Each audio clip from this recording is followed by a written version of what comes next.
This is Inside Indiana Business Radio on demand for Monday, June 30th, 2025. I'm Gary Dick. Now that the Pacers' magical run to the NBA Finals is over, it's on to the next for Indianapolis, and that is the WNBA All-Star Game in mid-July.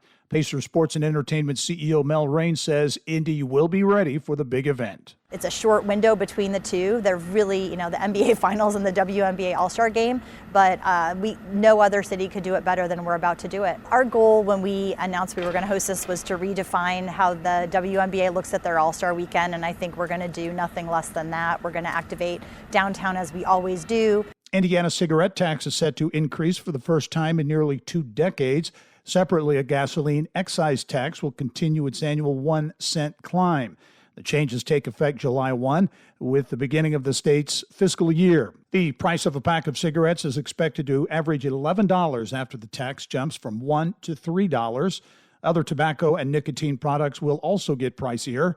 The Indiana Chamber, which had fought for the tobacco tax hike for years, calls it a workforce issue. From the state's #1 source for Indiana business news, you're listening to Inside Indiana Business Radio. Indiana's economy is on the move, and every region has a role to play. Join IBJ Media and Inside Indiana Business for the Innovate Indiana series, presented by Indiana University and Old National Bank.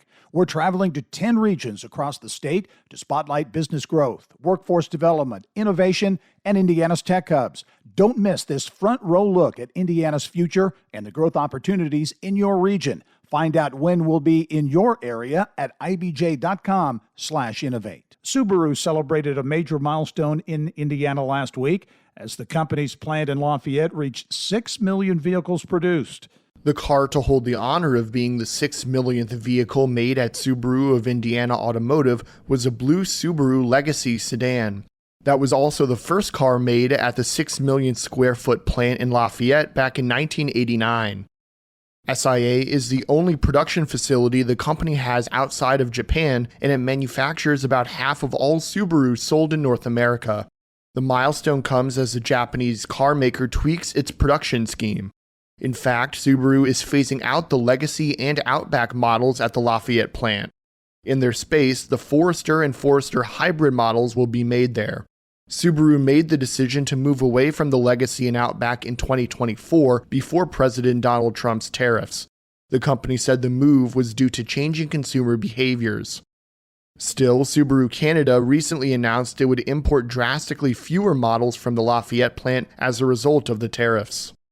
A few years ago, the Lafayette plant celebrated its 7 millionth vehicle made regardless of brand. However, last week's announcement marks 6 million Subaru vehicles specifically. I'm Marek Mazurek for Inside Indiana Business Radio. Taylor University is preparing to welcome its first cohort of Physician Assistant Master's Program students in August.